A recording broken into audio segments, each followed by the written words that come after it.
17 fala: a eterna validade da alma. Capítulo 17. Probabilidades, a natureza do bem e do mal, e o simbolismo religioso. O dogma cristão fala da ascensão de Cristo, subentendo-se, é claro, uma subida vertical para os céus, e o desenvolvimento da alma é frequentemente discutido em termos de direção.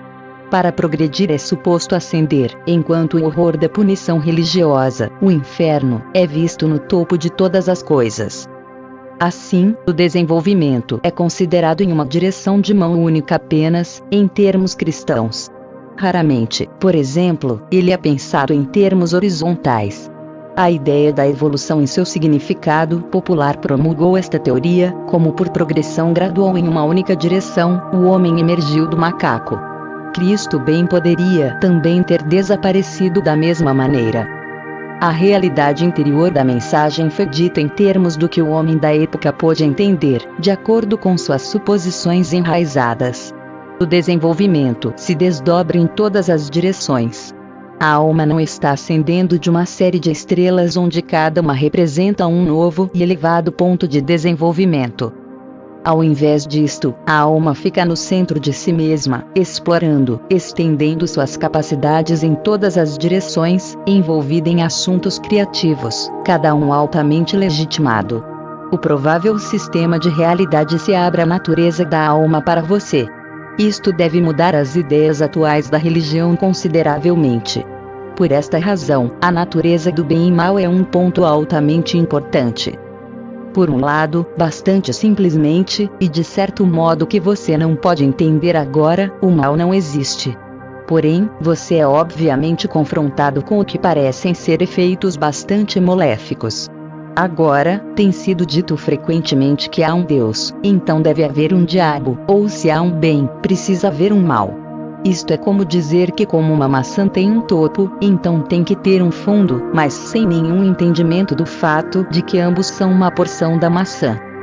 Voltamos a nossos fundamentos. Você cria a realidade de seus sentimentos, pensamentos e ações mentais. Alguns destes são materializados fisicamente, outros são atualizados em sistemas prováveis. Você é apresentado com uma série infinita de escolhas, parece, a qualquer ponto, que uns são mais ou menos favoráveis que outros. Você tem que entender que cada ato mental é uma realidade pela qual você é responsável. É para isto que você está neste sistema particular de realidade. Tanto quanto você acredite em um diabo, por exemplo, você criará um que é real bastante para você. E para os outros que continuam criando.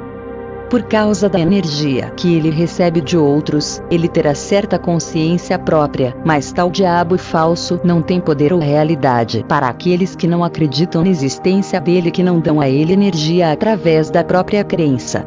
Ele é, em outras palavras, uma alucinação superlativa. Como mencionado anteriormente, aqueles que acreditam no inferno e se subscrevem a ele através da crença podem de fato experienciar mas certamente em nada como termos eternos. Nenhuma alma é ignorante sempre. Agora, esses que têm tais crenças, de fato lhes falta uma confiança profunda na natureza da consciência, na da alma, e na do tudo que é. Eles se concentram não sobre o que pensam como o poder do bem, mas no medo sobre o que pensam como o poder do mal. A alucinação é criada, porém, do medo e da restrição. A ideia do mal é meramente a projeção de massa de certos medos, massa que é produzida por muitas pessoas, mas também limitada no que sempre foi aqueles que rejeitaram este princípio. Algumas religiões muito velhas entenderam a natureza alucinatória do conceito de diabo, mas até mesmo em tempos egípcios, as ideias mais simples e mais distorcidas prevaleceram, particularmente com as massas de pessoas. De alguns modos, os homens naqueles tempos não entenderam o conceito de um Deus sem o conceito de um diabo. Por exemplo, tempestades são eventos naturais altamente criativos, entretanto elas também podem causar destruição. O homem primitivo podia ver apenas a destruição. Alguns entenderam intuitivamente que qualquer efeito é criativo, apesar da aparência delas, mas poucos puderam convencer os membros da raça humana. O contraste de luz e escuridão se nos apresenta com o mesmo tipo de quadro. O bem foi visto como luz, pois os homens se sentiram mais seguros durante o dia. O mal foi, consequentemente, circunscrito ao anoitecer. Na massa de distorções, porém, escondidos sob o dogma, sempre houve uma pista da criatividade básica de todo efeito. Não há, então, nenhum diabo esperando para lhe carregar a lugar nenhum, a menos que você os crie por si mesmo, caso no qual o poder reside em você e não nos falsos diabos. A crucificação e drama ocorrido fizeram sentido, na ocasião, dentro de sua realidade. Surgiu no mundo da realidade física, fora da realidade interna, da qual suas intuições e instintos mais profundos brotam. Então, a raça trouxe os eventos que melhor transmitiriam, em termos físicos, este profundo conhecimento não físico da indestrutibilidade da alma. Este drama particular não teria feito sentido a outros sistemas com suposições diferentes, enraizadas do que no seu mesmo. O simbolismo de ascensão ou queda, ou de luz e escuridão, não teria sentido para outras realidades com outros mecanismos de percepção diferentes. Embora suas religiões sejam construídas ao redor de um núcleo duradouro de verdade, o simbolismo usado foi selecionado astuciosamente pelo eu interior em voga com suas do eu interior, suposições enraizadas que você mantém como válidas no universo físico. Outras informações, nos sonhos, por exemplo, também lhe serão dadas com o mesmo simbolismo, falando em termos gerais. Porém, o próprio simbolismo foi simplesmente usado pelo eu interior. O simbolismo inerentemente não pertence à realidade interior. Muitos sistemas prováveis têm mecanismos perceptivos muito diferentes do seu. Na realidade, alguns são baseados em gestaltes de consciência completamente estrangeira a você. Sem perceber, por exemplo, seu ego é um resultado da consciência de grupo. Uma consciência que enfrenta diretamente o mundo exterior é dependente da consciência minuciosa que reside em cada célula viva de seu corpo. E, como regra, você só está ciente de o ego, ao menos, por vez. Em alguns sistemas o indivíduo é bastante ciente de ter mais egos do que um, em seus termos. A organização psicológica inteira é, de certo modo, mais rica do que a sua. Um Cristo que não estivesse atento a isto não apareceria em tal sistema, você vê. Há tipos de percepção com as quais você não está familiarizado, mundos nos quais sua ideia de luz não existe, onde gradações quase infinitas de qualidades térmicas são absorvidas em termos de sensação, não de luz. Em quaisquer destes mundos, o drama do Cristo nunca poderia aparecer como apareceu a você. Agora, a mesma coisa se aplica a cada uma de suas grandes religiões, embora, como eu disse no passado, os budistas são mais íntimos, falando em termos gerais, de uma descrição da natureza da realidade. Porém, eles não entenderam a validade eterna da alma, em termos de sua da alma delicada em vulnerabilidade, nem foram capazes de manter um sentimento por sua da alma característica ímpar. Mas Buda, como Cristo, interpretou o que ele quase soube em termos de sua própria realidade. Não apenas de sua própria realidade física, mas de sua própria realidade física provável. Os métodos secretos atrás de todas as religiões tinham a intenção de guiar o homem para um reino de compreensão que existiu à parte dos símbolos e das histórias, nas realizações interiores que o levariam o homem para, e sem, o mundo físico que o homem conhecia. Há muitos manuscritos ainda não descobertos, de velhos monastérios, particularmente na Espanha, que contam sobre grupos subterrâneos em ordens religiosas que mantiveram estes segredos vivos, quando outros monges estavam copiando velhos manuscritos latinos.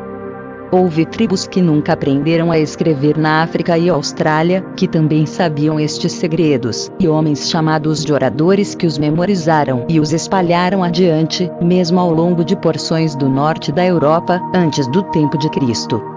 Informalmente, o trabalho envolvido poderia levar 5 anos, pois havia várias versões e um grupo de líderes, cada um seguindo em diferentes direções, que ensinavam seus povos. O mundo estava mais maduro para o cristianismo por causa destes grupos, do que as pessoas supõem. As ideias já estavam enterradas ao longo da Europa. Muitos conceitos importantes foram perdidos, porém. A ênfase estava em métodos práticos de viver, bastante simplesmente, regras que poderiam ser entendidas, mas as razões para elas foram esquecidas. Os druidas obtiveram alguns de seus conceitos a partir dos oradores. Assim como os egípcios.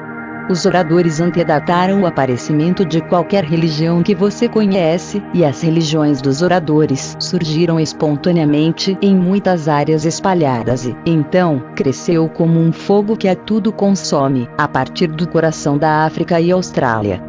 Havia um grupo separado em uma área onde os astecas moraram em uma data posterior, embora a massa de terra fosse então um pouco diferente, e algumas das mais baixas cavernas habitáveis às vezes ficam sob as águas. Vários bandos de oradores continuaram através dos séculos. Porque eles foram treinados tão bem que as mensagens retiveram sua dos oradores autenticidade. Porém, eles acreditavam que era errado estabelecer palavras na forma escrita e, então, não as registraram. Eles também usaram os símbolos naturais da terra, mas claramente entendiam as razões para isto. Os oradores, isoladamente, existiram em seu período da Idade da Pedra e foram líderes. Suas habilidades ajudaram o homem da caverna a sobreviver. Porém, naqueles dias havia pouca comunicação física entre os vários oradores, e alguns eram inconscientes da existência de outros. A mensagem deles era tão pura e verdadeira quanto possível. Por esta razão, portanto, através dos séculos, muitos que a escutaram, traduziram-na em parábolas e contos.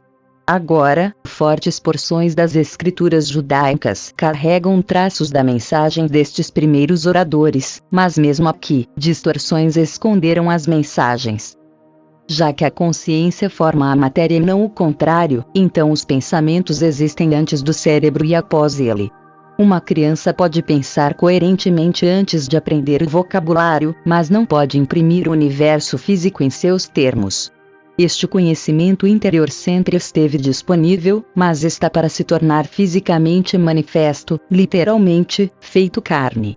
Os oradores foram os primeiros a imprimir esse conhecimento interior ao sistema físico, a fazê-lo fisicamente conhecido. Às vezes apenas um ou dois oradores estavam vivos em vários séculos. Às vezes, muitos. Eles olhavam ao redor e sabiam que o mundo estava brotando de suas realidades interiores. Eles diziam aos outros.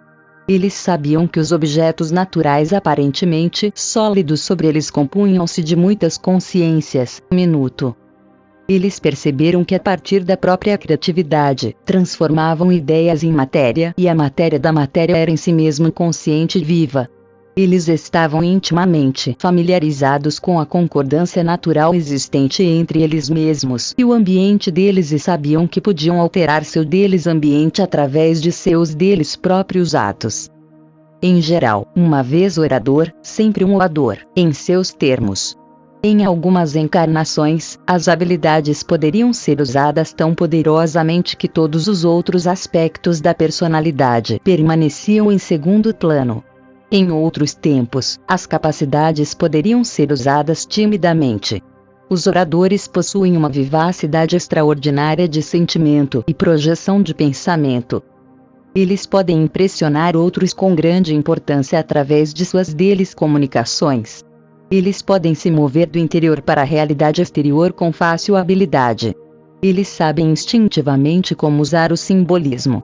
Eles são altamente criativos em um nível inconsciente, formando constantes quadros psíquicos além da consciência normal, que podem ser usados por eles e pelos outros em estados de sonho e transe. Eles aparecem frequentemente para os outros na condição de sonho e ajudam os sonhadores na manipulação da realidade interna. Eles formam imagens com as quais o sonhador pode se relacionar, imagens que podem ser usadas como pontes e, então, como portais em tipos de consciências mais separadas da sua do sonhador mesmo.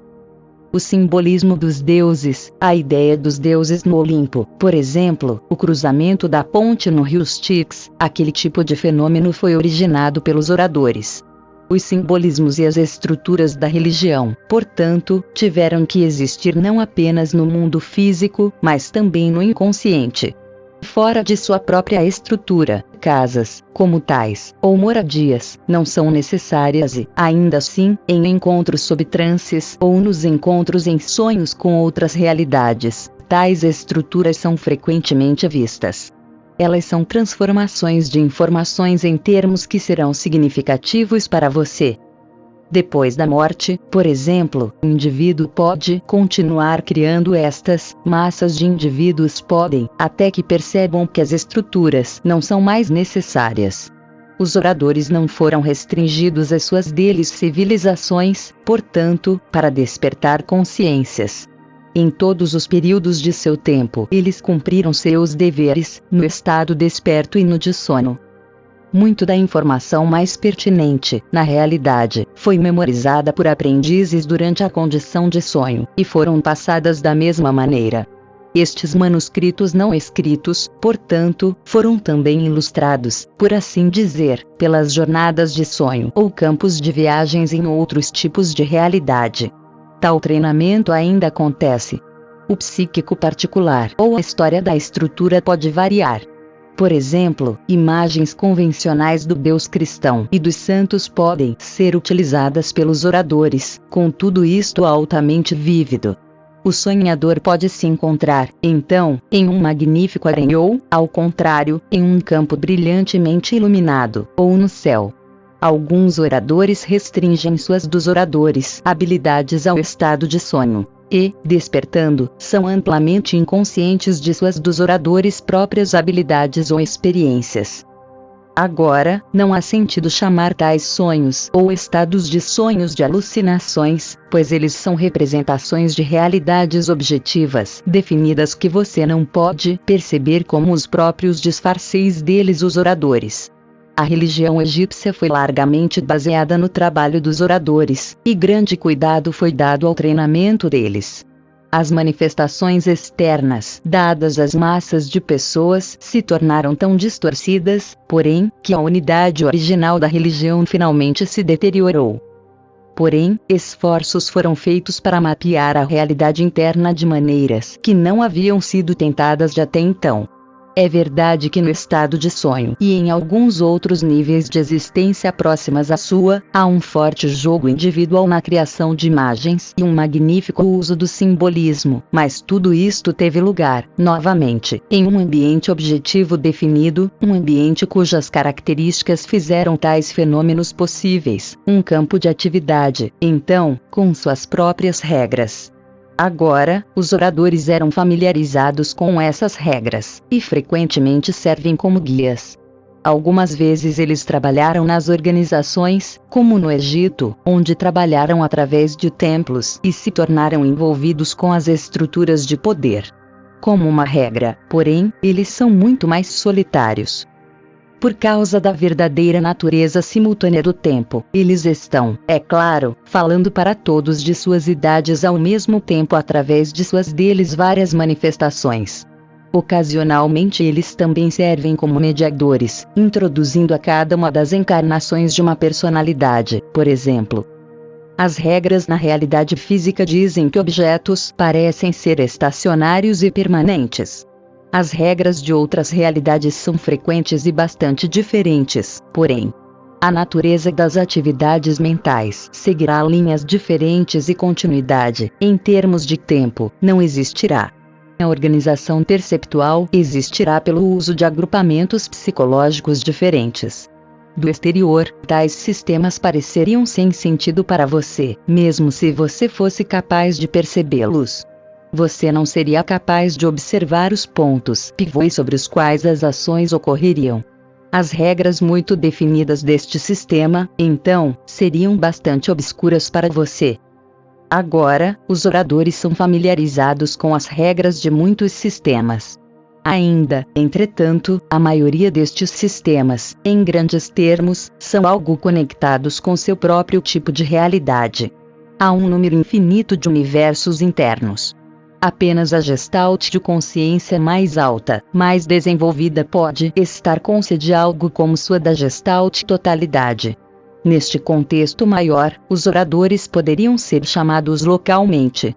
algo como um quadro cartografando muitos dos sistemas de realidade dos arredores e espero que algum dia, em seus termos, fazê-los disponíveis. De forma a fazê-lo, o BURT precisa estar treinado um pouco mais intensamente. Há pontos de coincidência onde, sob certas condições, as entradas podem ser feitas de um destes sistemas ou de outros.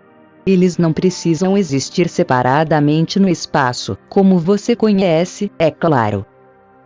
Os pontos coincidentes são chamados pontos coordenados, onde uma camuflagem se funde em outro. Alguns deles são geográficos em seu sistema, mas em todos os casos, uma sintonia de consciência é uma preliminar necessária. Tais entradas só podem ser feitas numa condição fora do corpo. Cada indivíduo, em seu sonho, tem acesso à informação possuída pelos oradores. Há estados adjacentes de consciência que ocorrem no padrão de sono que não podem ser pegas por suas atividades eletroencefalograma S, corredores adjacentes através dos quais sua consciência viaja. Os centros mais altos da intuição são ativados enquanto as porções fisicamente orientadas da consciência permanecem com o corpo. A porção ausente do eu não pode ser localizada através dos padrões cerebrais, embora o ponto de sua partida e o ponto de seu retorno possa mostrar um padrão particular. O intervalo em si mesmo, porém, não será descoberto de qualquer forma. A localização mostrará apenas qualquer padrão característico dado imediatamente antes da partida. Agora, isto acontece em todas as noites de sono. Duas áreas de atividades estão envolvidas, uma muito passiva e outra intensamente ativa. Em um estado, essa porção da consciência está passiva, recebendo informação. No estágio seguinte está ativa, já que toma parte através da ação, os conceitos dados a ela são, então, vividamente percebidos através da participação e exemplos. Esta é a área mais protegida do estado de sono. As características do rejuvenescimento entram aqui durante esse período que os oradores atuam como professores e guias. Esta informação é, consequentemente, interpretada frequentemente por sua vez através de outras camadas do eu, como o corpo da consciência e da subconsciência, onde é feita transformada em sonhos que terão significados para estas áreas do eu e onde os ensinamentos gerais, por exemplo, podem ser traduzidos em conselhos práticos envolvendo um assunto particular. Há várias fases muito definidas de sono e todas elas executam vários serviços para a personalidade. Elas também são sinais para diferentes camadas da consciência, realização e atividades. Elas são acompanhadas de algumas variações físicas e algumas variações que estão relacionadas à idade. Em nosso próximo capítulo falarei destas com alguns detalhes. Por agora é suficiente perceber que passos específicos, alterações definidas, ocorrem quando a consciência é alavancada da realidade exterior para a interior e que estas mudanças não são fortuitas, que a consciência parte através de uma rota muito previsível para seus da consciência muitos destinos. Através das eras os oradores têm ensinado aos sonhadores como manipular nestes outros ambientes. Eles têm ensinados como trazer informações que podem ser usadas para o bem da personalidade atual. De acordo com a intenção, propósito atual e desenvolvimento, o indivíduo pode estar ciente destas viagens em vários níveis. Alguns têm excelente lembrança, por exemplo, mas normalmente interpretam mal suas experiências por causa das ideias conscientes. É bastante possível a um sonhador que seja um orador ir em ajuda a outro indivíduo que está tendo algumas dificuldades numa realidade interior dentro do estado de sonho. A ideia de anjos guardiões, é claro, está altamente conectada aqui. Um bom orador é tão efetivo em uma realidade quanto é em outra, criando estruturas psíquicas na realidade física bem como em ambientes interiores. Muitos artistas, poetas e músicos são oradores, traduzindo um mundo em termos de outro, formando estruturas psíquicas que existem com grande vitalidade, estruturas que podem ser percebidas imediatamente mais de uma realidade do que de outra. Também há vários estados de consciência na vida desperta, sobre as quais você não se foca e sobre as quais você normalmente está bastante inconsciente. Cada estado sabe de suas próprias do estado, condições e está familiarizado com um tipo diferente de realidade. O você atual tem uma consciência antiga centrada, da qual você se fecha de sua experiência nesses estágios de consciência, nos quais outras porções de sua inteira identidade estão intimamente envolvidas. Estas outras fases de consciência criam as próprias realidades, como você cria sua própria. As realidades são, portanto, subprodutos da própria consciência. Se você pudesse se dar conta delas, elas poderiam parecer como outros estados para você, ao invés de reinos ou campos de tipos diferentes de atividades. Se você investigar estes reinos, você será forçado a percebê-los com suposições enraizadas de seu próprio sistema, traduzindo sentimentos de simpatia e de conforto, por exemplo, em imagens ou construções de terna amistosidade, ou sentimentos de medo em imagens de demônios. Em algumas ocasiões, mesmo na vida desperta, uma personalidade pode espontaneamente trocar as engrenagens, por assim dizer, e de repente se ver por um segundo, ou talvez por alguns momentos, em outro reino afim. Normalmente ocorre uma desorientação. Há aqueles que fazem isto bastante deliberadamente com treino, mas normalmente não percebem que estão interpretando as experiências que têm com os valores de suas consciências habituais. Tudo isto não é tão esotérico quanto pode parecer. Quase todos os indivíduos tiveram estranhas experiências com suas consciências e sabem intuitivamente que suas grandes experiências não são limitadas à realidade física. A maioria dos sonhos é como cartões postais animados trazidos de uma jornada da qual você retornou e da qual grande parte esqueceu. Sua consciência já está novamente orientada para a realidade física, o sonho. Uma tentativa de traduzir a profunda experiência em formas reconhecíveis. As imagens no sonho são também altamente codificadas e são sinais de eventos subjacentes que basicamente não são decifráveis. Os oradores o ajudam na formação dos sonhos, que realmente são produções artísticas multidimensionais de um tipo. Sonhos existem em mais que uma realidade, com efeitos que dissecam vários estágios de consciência que são reais, em seus termos, para os vivos e para os mortos e nos quais ambos, vivos e mortos, podem participar. É por esta razão que as inspirações e revelações são frequentemente uma parte da condição do sonho. Se divorciado do foco físico, você fica numa melhor posição para escutar os oradores, para traduzir as instruções deles, para praticar com a criação de imagens e para ser guiado pelos métodos mantenedores de saúde do corpo físico. Nas áreas mais protegidas do sono, as aparentes barreiras entre as muitas camadas da realidade desaparecem. Você fica ciente, por exemplo, de algumas das prováveis realidades.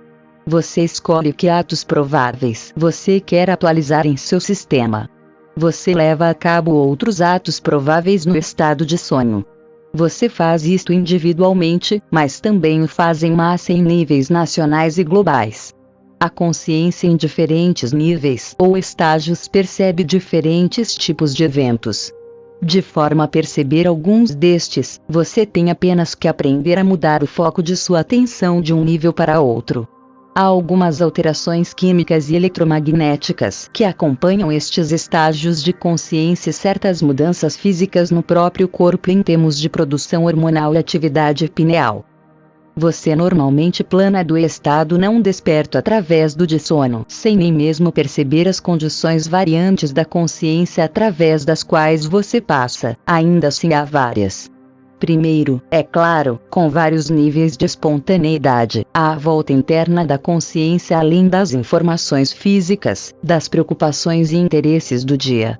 Então, há um nível indiferenciado entre o estado não desperto e o sono propriamente, onde você atua como receptor, passivo, mas aberto, no qual mensagens telepáticas e clarividentes vêm a você bastante facilmente.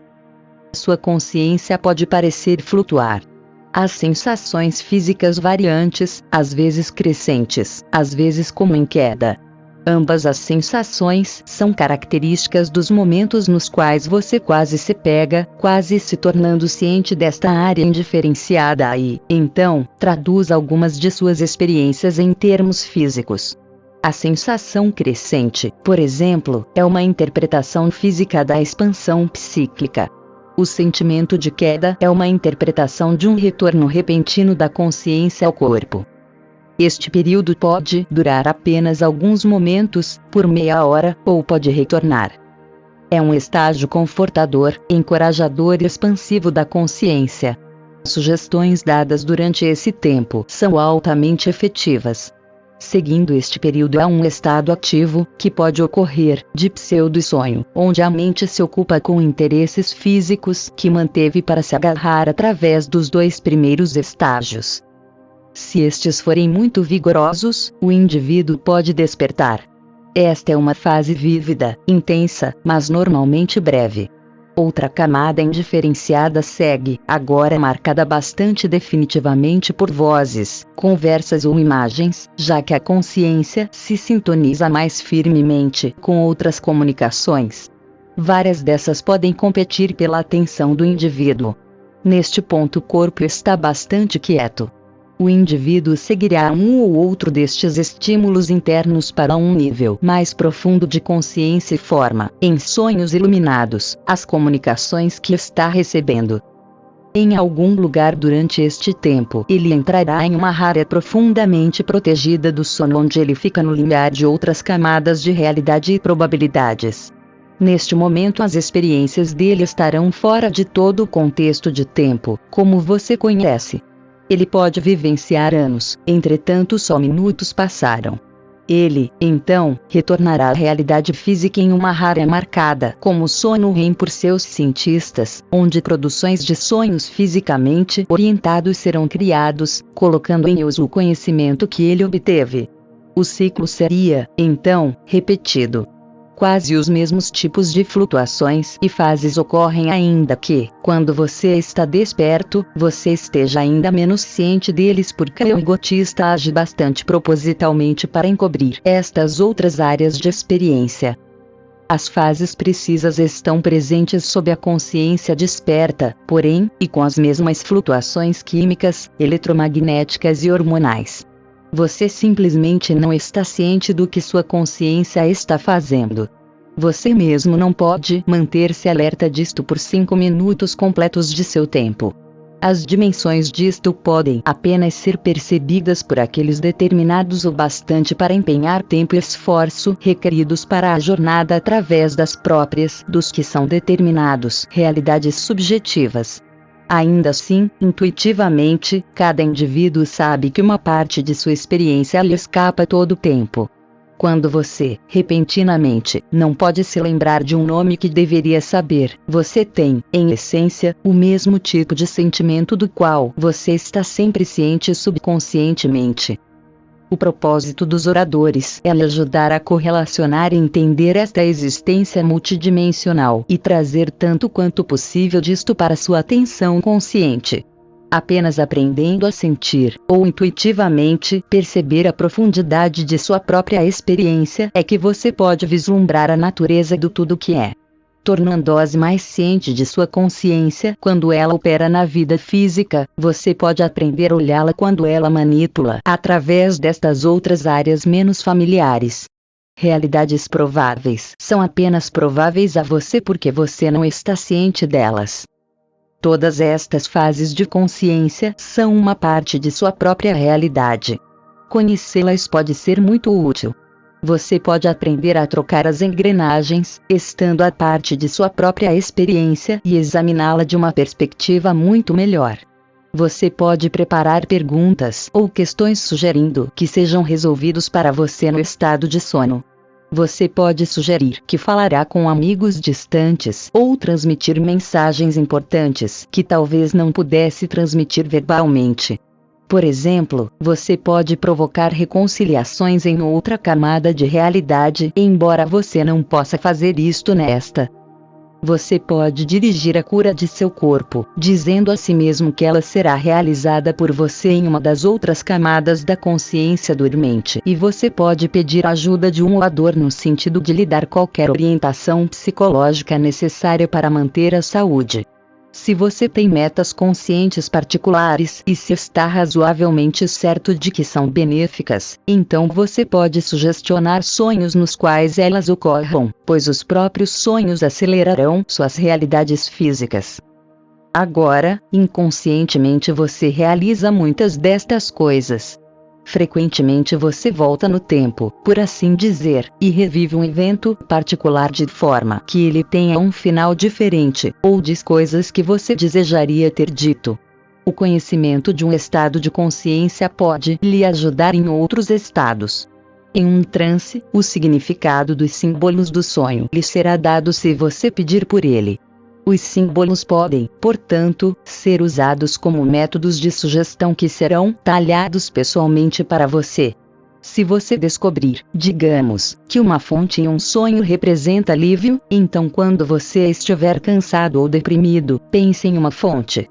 Em outra camada de realidade, é claro, você estará criando uma. Nas áreas mais protegidas do sono, você está lidando com uma experiência que é puro sentimento ou conhecimento desassociada de palavras ou imagens. Como mencionado antes, estas experiências são traduzidas em sonhos depois, necessitando de um retorno a áreas de consciência mais familiares com as informações físicas. Aqui, uma grande síntese criativa e uma grande diversificação criativa ganha lugar, na qual qualquer imagem determinada num sonho tem significado para várias camadas do eu, em um nível, representando uma verdade que você viveu e, outros níveis, representando essa verdade, como ela é mais especificamente aplicada a várias áreas da experiência ou de problemas específicos. Haverá, portanto, uma metamorfose de um símbolo se transformando em muitos. A mente consciente pode perceber apenas um caos de várias imagens de um sonho, porque a organização e unidade interior estão escondidas em outras áreas da consciência que a mente racional não consegue acompanhar. Porém, as áreas inconscientes e subconscientes estão muito mais atentas a essa informação do que o ego, pois, como regra, ele recebe apenas o resíduo minucioso do material do sonho. Os oradores, portanto, podem aparecer nos sonhos como caracteres históricos, como profetas, como amigos confiáveis, ou sob qualquer disfarce que impressionará a personalidade particular. Na experiência original, porém, a verdadeira natureza do orador é aparente. A produção dos sonhos é como um empenho sofisticado, como é a produção do objetivo da vida de um indivíduo específico. Simplesmente ela existe sob diferentes termos. Estas várias fases da consciência e as flutuações da atividade psíquica também podem ser examinadas através de experiências diretas a partir do estado desperto. No capítulo seguinte, lhe deixaremos mais cientes destas porções já ativas de sua própria realidade.